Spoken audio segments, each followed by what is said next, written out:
नमस्कार, स्वागत है। मैं हूं नरेंद्र पांडे, साथ में हमारे doctor Anil Gupta ji, positive health zone के संचालक। मोहल्ले में धूमधाम चालू हो चुकी है। नवरात्रि का पावन पर्व चालू हो चुका है। माता जी का आगमन हो चुका है।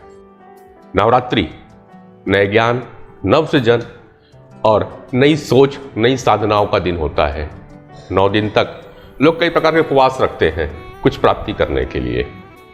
बट यहाँ पे डॉक्टर अनिल गुप्ता जी हैं, जो कि पॉजिटिव हेल्थ जोन के संचालक है और लाइफ स्टाइल कंसल्टेंट है। हम डॉक्टर अनिल गुप्ता जी से जानना चाहेंगे कि जो नवरात्रि या त्यौहार जो मनाए जाते हैं, वैसे भारत जो है यह तो त्योहारों का राजा है। यहाँ पे हर दिन कोई ना कोई त्यौहार मनाए जाते हैं, पर हमारे यहाँ पे नवरात्रि का उत्सव एक अलग उत्साह के साथ मनाया जाता है, साथ ही कुछ पाने के हिसाब से मनाया जाता है। तो डॉक्टर अनिल गुप्ता जी, जिस तरह से लाइफ स्टाइल बदल रही है लोगों की,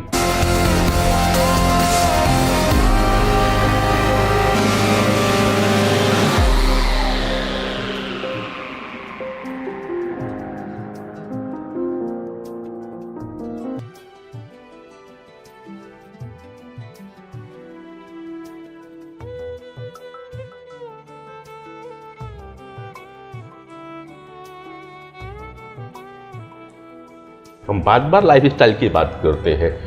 उस पर ये विशेष पर्व आते हैं चैत्र की और शरद नवरात्रि की, जब 9 दिन तक साधना किया जाता है।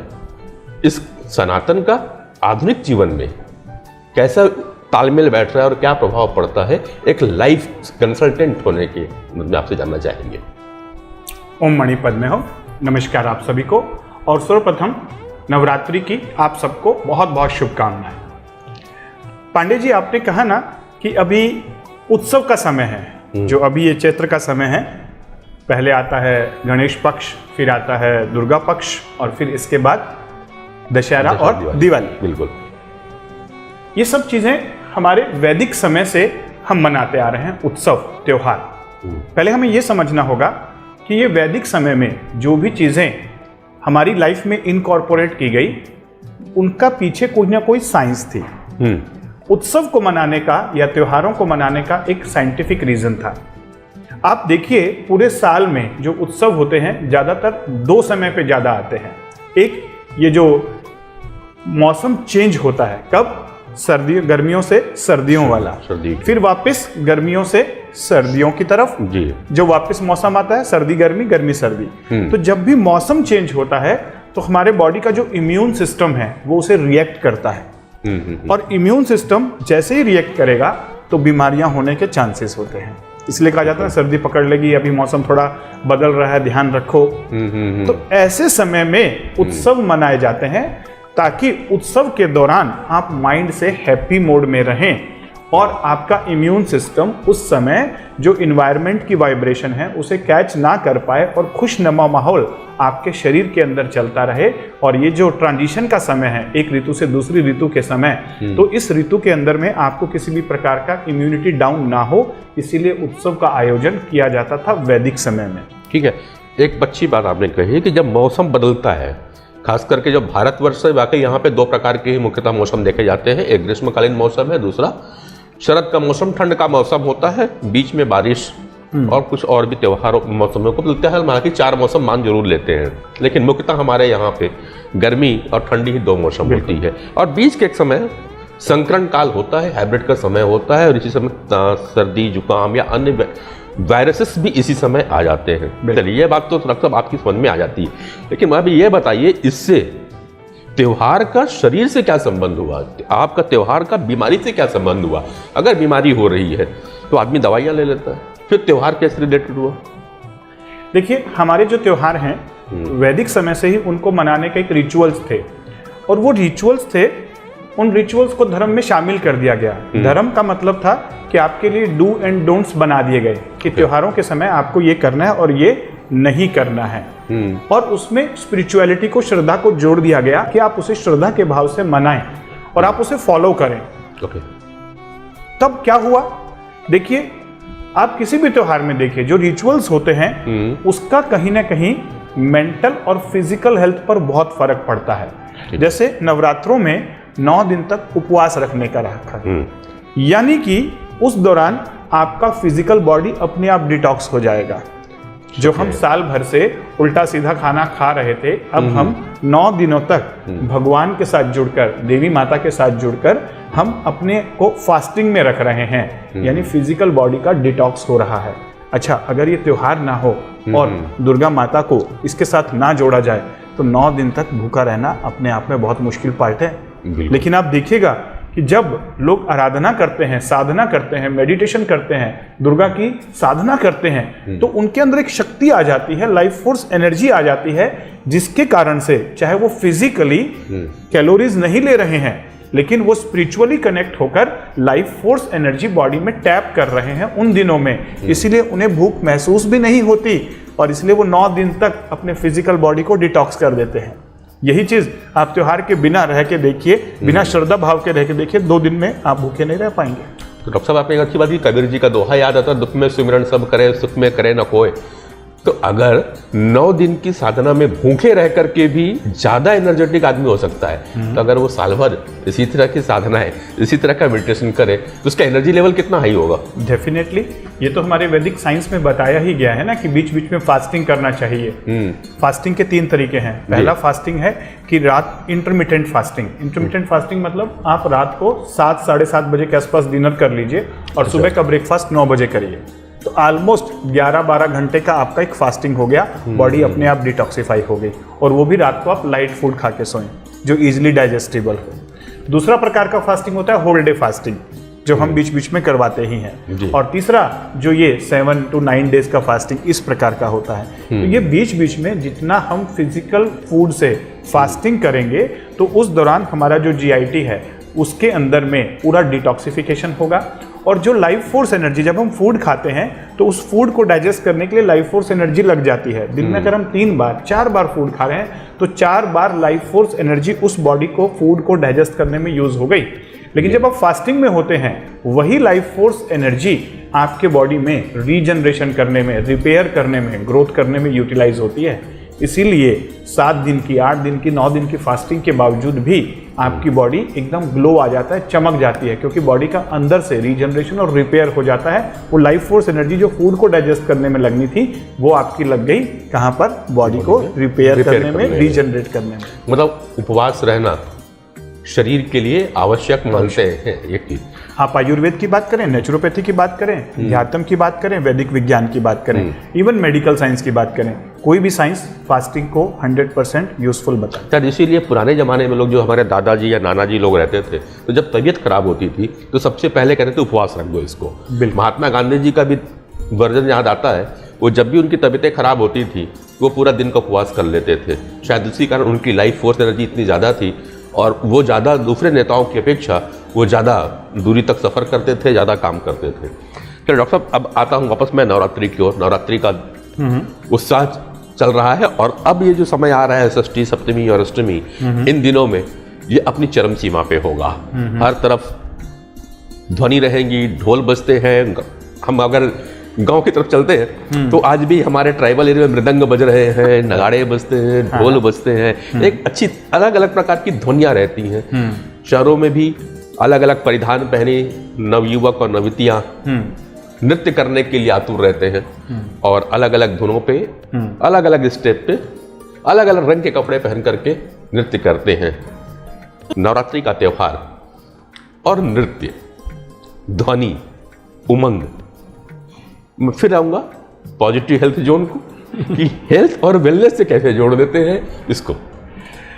जो गरबा हम करते हैं ना जी, उससे आपके शरीर में वेलनेस की मोड एक्टिवेट होती है। इसको मैं साइंटिफिक वे में समझाऊंगा और वैदिक विज्ञान के साथ समझाऊंगा। वैदिक समय में आप देखिएगा जितने भी लिटरेचर मिलते हैं, आपको कहानियां सुनने को मिलती हैं जी। तो उस समय जो देवी देवता होते थे वो रास करते थे, वो डांस करते थे, नृत्य करते थे। वो जो डांस या नृत्य जिसको हम बोलते हैं, डांस नहीं बोलना चाहिए उसको, नृत्य बोलना चाहिए, नृत्य करते थे। वो एक अपने आप में मेडिटेटिव स्टेट होता था। मेडिटेटिव स्टेट कैसे होता था? उस समय वो कुछ वाद्य यंत्रों का यूज करते थे जी। जैसे बांसुरी हो गई। कृष्ण, आप महाभारत में देखेंगे तो कृष्ण जी बांसुरी बजाते थे और जो गोपी होती थी, जो गोपियां होती थी, वो नृत्य करती थी और नृत्य करते समय उनके हाथों में कुछ मुद्राएं होती थी, विशेष मुद्राएं रहती कभी कोई ऐसे कर रहा है, कोई वैसे कर रहा है। जी जी। तो ये मुद्रा रास, रंग और नाद, क्या कहा मैंने? रास, रंग और नाद। रास, रंग और नाद। रास मतलब मूवमेंट, फिजिकल बॉडी के मूवमेंट। रास का मतलब प्रेम लीला नहीं है जी, गलत बताया गया है। रास का मतलब है बॉडी के रिदमिक मूवमेंट्स, मुद्राएं कहा जाए नहीं, तो नहीं। हाँ। रास मतलब बॉडी के रिदमिक मूवमेंट्स। अच्छा, रिदमिक मूवमेंट है। हाँ, उसके अंदर में जब हम मुद्रा लगा देते हैं, मुद्रा के साथ जब बॉडी के मूवमेंट्स करते हैं तो लाइफ फोर्स एनर्जी चैनलाइज होना शुरू हो जाती है। अच्छा। रंग, रंग मतलब डिफरेंट कलर के रंग के अंदर में डिफरेंट कलर की एनर्जी होती है। जैसे रेड कलर की जो फ्रीक्वेंसीज हैं वो 396 हैं, ग्रीन कलर की 693 और वायलेट कलर की 963। और निकोलस टेस्ला ने कहा पूरा यूनिवर्स 3, 6 और 9 में ही वाइब्रेट करता है। ये मैजिकल नंबर हैं। 3, 6 और 9। तो red colour 396, green colour 693, right, crown violet colour 963। तो जब आप डिफरेंट कलर कॉम्बिनेशन, ये विब्ग्योर कलर के जो कलर्स होते हैं, इनमें डिफरेंट डिफरेंट फ्रीक्वेंसीज होती हैं जी। तो डिफरेंट कलर्स को आप वियर करते हो तो एक उमंग लाइफ में आती है, प्लस वो लाइफ फोर्स एनर्जी उस कलर के थ्रू बॉडी में जाती है। दूसरा, जब आप जेम्स पहनते हो, अलग अलग कलर्स के ऑर्नामेंट्स पहनते हो, वो भी आपकी बॉडी के अंदर डिफरेंट कलर की फ्रीक्वेंसीज को जनरेट करते हैं। ये हो गया रंग। रंग उसी समय आप देखिए पुराने समय में भी डिफरेंट कलर्स के कपड़े पहने जाते थे, ऑर्नामेंट्स पहने जाते थे। और तीसरा हो गया नाद। नाद मतलब साउंड फ्रीक्वेंसीज। तो जो वाद्य यंत्र उस समय बजाए जाते थे वो ऐसी फ्रीक्वेंसी पैदा करते थे कि बॉडी के अंदर आपकी लाइफ फोर्स एनर्जी बैलेंस हो जाए। यानी वैदिक समय में इस लाइफ फोर्स एनर्जी के कॉन्सेप्ट को सबको मालूम था और उसको डे टू डे लाइफ में इंप्लीमेंट किया गया था कि आप रास, रंग और नाद, रास मतलब नृत्य करना, बॉडी को रिदमिक मूवमेंट्स देना मुद्रा लगाकर, रंग मतलब डिफरेंट कलर के जेम्स वियर करना और डिफरेंट कलर के कपड़े पहनना, और नाद मतलब डिफरेंट कलर की साउंड्स को उसके साथ एंजॉय करना। इन तीनों का कॉम्बिनेशन होता था वो नृत्य। और वो नृत्य जो होता था वो कहीं ना कहीं डिवाइन नृत्य होता था, यानी आप डिवाइन के साथ जुड़ते थे, मन में एक फीलिंग होती थी भगवान के साथ और वहां से आप लाइफ फोर्स एनर्जी लेते थे और पूरी बॉडी में भेज देते थे। और देखना आप दिन भर भी वो डांस करते रहेंगे और उसमें आप अगर गॉड के साथ जुड़े हुए हैं, लाइफ फोर्स एनर्जी बॉडी में ट्रांसमिट हो रही है, तो आप थकेंगे नहीं। वही चीज को तो मैं आपसे जानने की कोशिश कर रहा था, जो पूछना चाहिए था वह यह है कि आदमी यहाँ दिन भर काम करता है, महिलाएं दिन भर काम करती, नौकरी पेशा वाला व्यक्ति होता है, जल्दी शाम को 7 बजे 8 बजे घर आता है थका हारा। बाकी दिनों में वो थक जाता था, टीवी के बैठ के टीवी देखता था, सो जाता था। मगर यहाँ आने के बाद में भोजन करने के पश्चात वह 8 बजे घर से निकलता है और करीबन 12 बजे 1 बजे रात नृत्य करने के पश्चात वापस घर पे आता है। सुबह पुनः वह 6:30 बजे उठता है और अपने काम पे निकल जाता है। यह कार्यक्रम आने वाले 4 दिन तक निरंतर चलता रहेगा। वही बाकी समय में अगर हम बाकी दिनों में इस चीज़ों को करते हैं तो आदमी एक दिन करके दूसरे दिन थक जाता है। तो डॉक्टर साहब ऐसा क्या चीजें आ रही, मैं वही प्रश्न इसी तरह, गरबा के दिनों में, नवरात्रि के दिनों में, एक तो उपवास की बात हो गई, ठीक आई, नृत्य के साथ में ऐसा क्या जुड़ाव है, गरबा के साथ में ऐसा क्या जुड़ाव है जिससे आदमी थकता नहीं है बल्कि और एक्टिव होकर के सेकंड डे और 4 दिन तक नृत्य करता रहता है? यही सीक्रेट है लाइफ फोर्स एनर्जी जी। आप देखिए गरबा के दौरान लोग 9 दिनों का उपवास रखते हैं। बिल्कुल। और उपवास रखने के साथ साथ वो गरबा भी करते हैं। गरबा भी करते हैं, बिल्कुल, है ना। तो यानी खाली पेट रहकर आप अपनी फिजिकल एनर्जी के बियॉन्ड जाकर लाइफ फोर्स एनर्जी को टैप करते हो। इसीलिए आप रात भर गरबा करने के बाद सुबह ऑफिस भी जाते हो, अपने रूटीन काम भी करते हो और वो भी अगले दिन का उपवास भी रखते हो।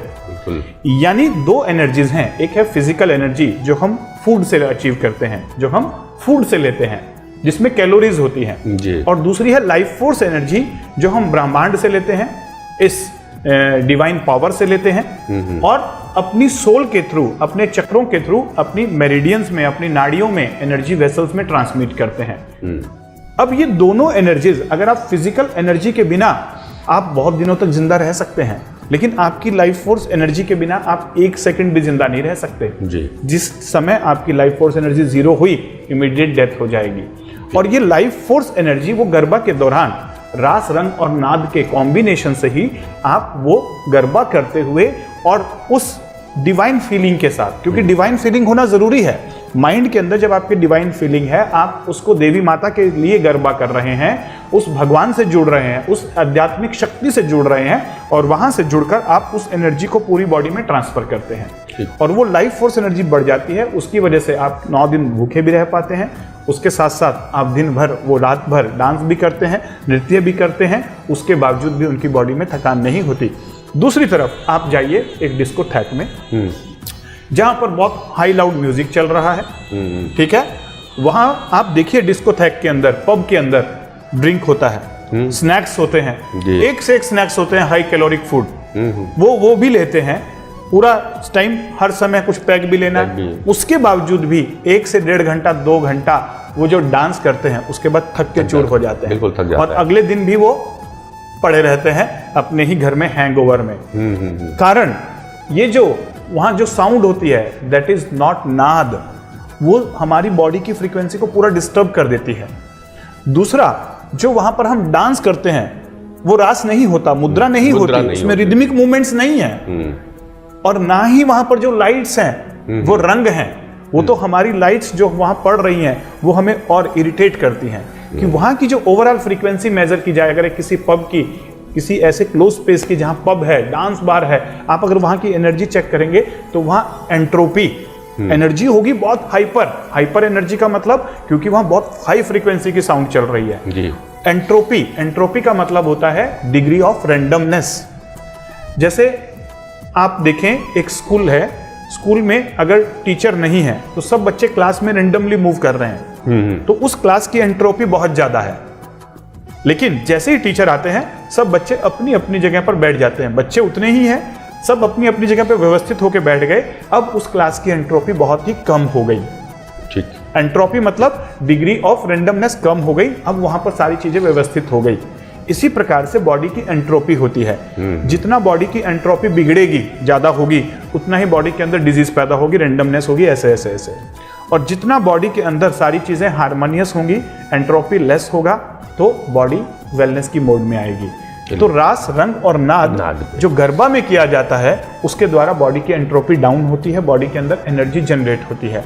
वही चीज जब हम पब में या डांस बार में करते हैं, वहां पर एंट्रोपी पूरा रैंडम हो जाती है और आप 2 घंटे में पूरा डिस्चार्ज हो जाते हैं। जी डॉक्टर साहब, आपने रास, रंग और नाद की बात करी। रंग को आपने डिफाइन कर दिया, जोड़ दिया एनर्जी से।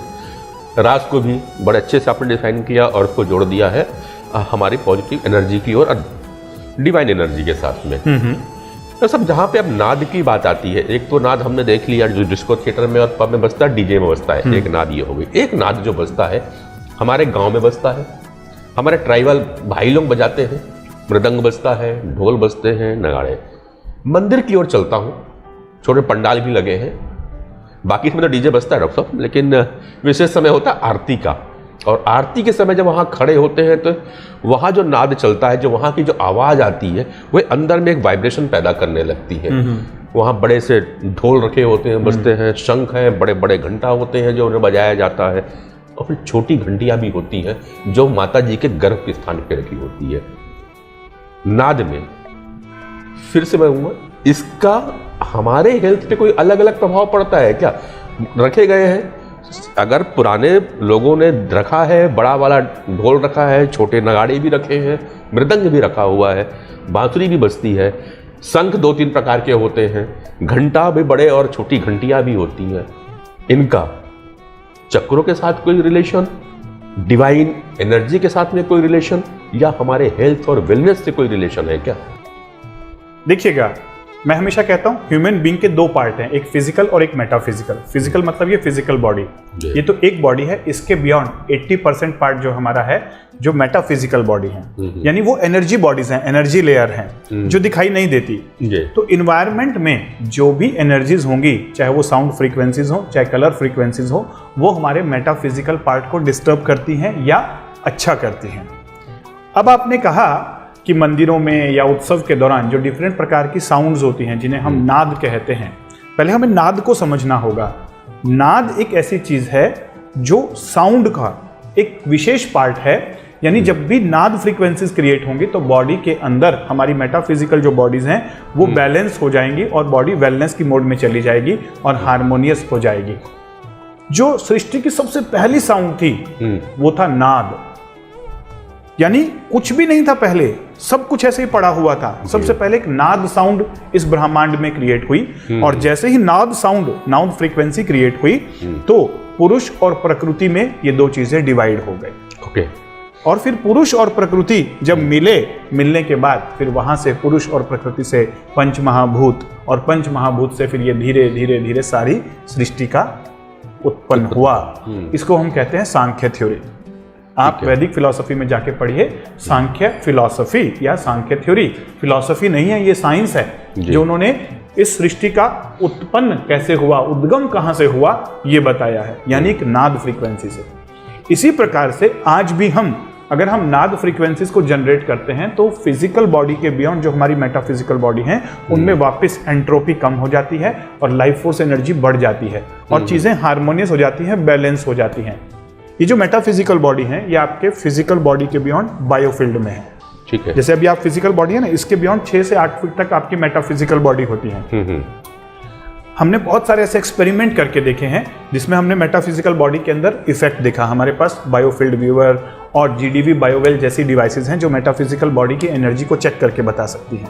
जब व्यक्ति गर्भा में जाता है, जब एक नाद फ्रीक्वेंसीज में जाता है, मंदिर में जाता है, उसके बाद उसके ऑरा में फ्रीक्वेंसीज चेंज हो जाती हैं, उसके चक्र अलाइन होने शुरू हो जाते हैं और जो चेंजेस हैं एनर्जी बॉडी वो और बैलेंस हो जाती है। और वही व्यक्ति जब एक ऐसी जगह पे जाता है जहां क्लोज स्पेस है, पब है, बार है, उसकी एनर्जी हाइपर हो जाती है। अच्छा। वो चक्र जो 4 to 6 होने चाहिए वो 12, 13 तक हो जाते हैं और माइंड पजल्ड हो जाता है।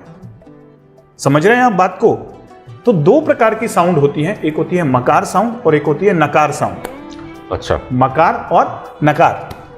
मकार कौन सी साउंड होती है? ये नाद का ही पार्ट है जो हम अंदर से जनरेट करते हैं और उन्हें बाहर ब्रह्मांड में छोड़ना है।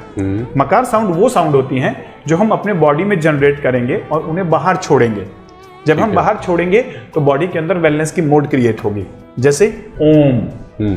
अगर आप ओम की साउंड, ओम सबसे इंपॉर्टेंट नाद साउंड है और इसका कोई रिलीजियस पार्ट नहीं है, ये वैदिक विज्ञान में लिखा हुआ है, क्वांटम फिजिक्स ने प्रूव किया है। आप ओम के मंत्र को जब उच्चारण करते हैं एक डीप ब्रीथ करने के बाद तो रूट चक्र से लेकर क्राउन चक्र तक ये सब एक्टिवेट हो जाते हैं। तीसरी बात, योग में 3 बंद कहे गए हैं, मूल बंद, उद्यान बंद और जालंधर बंद। जब आप ओम की साउंड बोलते हैं और लास्ट में ओम को छोड़ते हैं तो ओम, जब ओम म बोल रहे होते हैं लास्ट में तो सबसे पहले आपका मूल बंद लगता है, फिर आप देखिएगा उद्यान बंद लगेगा और जलंधर बंद लगेगा। यानी तीनों बंद और महाबंद जिसे हम कहते हैं केवल एक मात्र ओम के उच्चारण से हो जाता है। अच्छा। यानी ओम जब हम बोलते हैं बॉडी के अंदर 963 हर्ट्ज की फ्रीक्वेंसीज, ट्रिलियन हर्ट्ज की फ्रीक्वेंसी, यानी कि जब हम ओम बोलते हैं 963 ट्रिलियन हर्ट्ज की फ्रीक्वेंसी बॉडी के अंदर जनरेट होती है। 963 ट्रिलियन हर्ट्ज की फ्रीक्वेंसी। और वो फ्रीक्वेंसी इस प्रकार की नाद है कि वो बॉडी के सारे ऑर्गन्स को बैलेंस कर देती है एनर्जी बॉडी के थ्रू। मूलधार चक्र में जाकर, रूट चक्र में जाकर वहां पे बंद लगाती है, यानी जो ब्लॉकेज हैं वो खुल जाएंगे। इसके बाद उद्यान बंद लगेगा, यानी मणिपुर चक्र के आसपास के जो ब्लॉकेज होंगे वो खुलेंगे। फिर जलंधर बंद लगेगा, यानी इस एरिया के जो ब्लॉकेज होंगे वो खुलेंगे। फिर आप उसे बाहर छोड़ रहे हैं तो आपकी बॉडी में पूरी नेगेटिव एनर्जी बाहर चली गई और बॉडी के अंदर वेलनेस की मोड आ गई। दूसरी साउंड होती है नकार साउंड। छोटी घंटी से लेकर बड़ा घंटा, आप सोच के देखिए, छोटा सा बजाते हैं टन, ये जो साउंड होती है ये नकार साउंड है। इन्हें बाहर इंस्ट्रूमेंट के द्वारा क्रिएट किया जाता है और इन्हें हम कानों के द्वारा अपनी बॉडी के अंदर लेकर जाते हैं। ठीक है। अगेन इससे वही फिर वापस क्या होगा, लाइफ फोर्स एनर्जी बैलेंस होगी, बढ़ेगी और उसके साथ साथ दूसरा पार्ट होगा कि जो एंट्रोपी है वो कम होगी और अंदर में सिनर्जी आएगा और अंदर में एक हार्मोनी पैदा होगी। यानी मोटा मोटा आप ये कह सकते हैं एनर्जी को आप प्लस माइनस मत समझिए, एनर्जी बैलेंस होनी चाहिए, ज्यादा एनर्जी होना ठीक नहीं है। लाइफ फोर्स एनर्जी कितनी होनी चाहिए? 4 to 6, less than 4 hypo energy state, more than 6 hyper energy state. तो आप ऐसा नहीं कि किसी भी साउंड में जाके बैठ गए और वो साउंड बहुत तेज है तो आपकी लाइफ फोर्स एनर्जी बढ़ गई, वो डिस्टर्ब हो गई। यानी आपको अंदर में हार्मनी पैदा करनी है, एंट्रोपी को कम करना है और लाइफ फोर्स एनर्जी को बैलेंस करना है। तो मकार साउंड, नकार साउंड दोनों नाद के पार्ट हैं और साउंड फ्रीक्वेंसीज के द्वारा हम अपनी बॉडी के अंदर वेलनेस की मोड जनरेट कर सकते हैं। ये क्वांटम फिजिक्स ने बताया। आप एक बाउल लीजिए, उसमें वाटर डालिए और उसके आसपास स्पीकर के द्वारा एक ओम शब्द को वो कीजिए और इलेक्ट्रॉन माइक्रोस्कोप के अंदर में देखेंगे कि उसके अंदर छोटे छोटे क्रिस्टल्स बन रहे हैं वाटर के अंदर। वाटर के अंदर क्रिस्टल बने हैं। यस, डॉक्टर मोटो जो जापानीज साइंटिस्ट थे, उन्होंने वाटर के ऊपर ऐसे बहुत सारे एक्सपेरिमेंट्स किए। गूगल पे आप जाके देख सकते हैं, doctor Ishimoto experiments on water by charging different techniques. तो ये सारी चीजें, ये पूरा ब्रह्मांड एक फ्रीक्वेंसीज में वाइब्रेट हो रहा है। यहाँ तो ठीक है सर, एक बात तो मुझे समझ में आ गई कि नाद का उपयोग क्या है। आकार और नकार से हम अपने जो ब्लॉकेज हैं अंदर के, उनको दूर करते हैं और पॉजिटिविटी को अंदर लेके जा रहे हैं। बट सब मंदिर में जब हम घुसते हैं तो वहाँ पे जो वाद्य यंत्र रखे गए हैं वो अपने हर मंदिर में एक ही जगह रखे जाते हैं। जैसे बड़ा सा जो ड्रम है या ढोल है जिसे कहें, या मृदंग होते हैं, वो बाहर रखे जाते हैं। घंटियाँ होती हैं बाहर में, बड़ी वाली घंटा लगा हो तो छोटी, फिर छोटी, और जब हम गर्भगृह में जाते हैं तो पंडित जी के हाथ में छोटी सी घंटी रहती है, मिलती है। इसके पीछे भी कुछ चक्रों को लेकर के है। यस, क्योंकि हमारी बॉडी में 7 चक्र हैं, 7 की अलग अलग फ्रीक्वेंसीज हैं और पूरी बॉडी के अंदर डिफरेंट फ्रीक्वेंसीज जनरेट होनी चाहिए, तभी डिफरेंट ऑर्गन्स, डिफरेंट जो एंडोक्राइन ग्लैंड्स हैं, सारी की सारी बैलेंस रहेंगी। तो एक छोटी घंटी से लेकर बड़ा जो बहुत बड़ा घंटा लगाया जाता है, अलग अलग फ्रीक्वेंसीज को पैदा करता है। किसी की वेवलेंथ कम है, किसी की वेवलेंथ ज्यादा है, किसी की फ्रीक्वेंसी कम है, किसी की फ्रीक्वेंसी ज्यादा है, और अलग अलग जगह रखी गई है उनका। तो ये सारा एक साइंस था। मंदिरों का जो डोम होता था, जैसे ही आप वो घंटियां बजाते थे, सारी घंटी एक साथ बजती थी, तो वो वहां पे रिजोनेंस पैदा करती थी। आपने साइंस में वो ट्यूनिंग फॉर्क पढ़े होंगे, 2 ट्यूनिंग फॉर्क को एक साथ रख दिया तो वो फ्रीक्वेंसीज को रिजोनेट कर देते थे। तो इसी प्रकार से जब आरती होती है और एक साथ बहुत सारी घंटियां बजती हैं, तो उनकी जो फ्रीक्वेंसीज होती हैं वो एक दूसरे को काटती नहीं है, वो एक दूसरे को रिजोनेट करवाती है। और रिजोनेट होने की वजह से बॉडी के अंदर एक ऐसा एनर्जी का बैलेंस बनता है कि जो भी ब्लॉकेज हमने पैदा किए हुए हैं अनहेल्दी लाइफस्टाइल से, मेंटल इमोशनल स्ट्रेस से, वो ब्लॉक खुल जाते हैं। इसीलिए तो हमें ऐसे स्थानों पर जाकर अच्छा लगता है। तो वैदिक विज्ञान किसी धर्म से रिलेटेड नहीं है। वैदिक मतलब सबसे एंशिएंट नॉलेज जो वेदों में लिखी हुई है। वेद किसी धर्म से रिलेटेड नहीं है। हमें यह समझना होगा वो एक साइंस थी और उस साइंस को धीरे धीरे कालांतर में हम भूल गए हैं फिजिक्स की वजह से।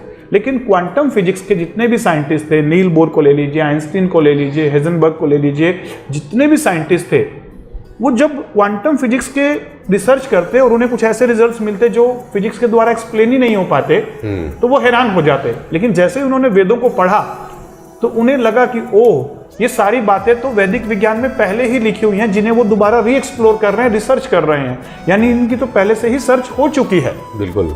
अब हमें समझना है कि ये जो सारी बातें हैं, इन्हें हमें दोबारा री एक्सप्लोर करना है, नई चीज़ों को समझना है।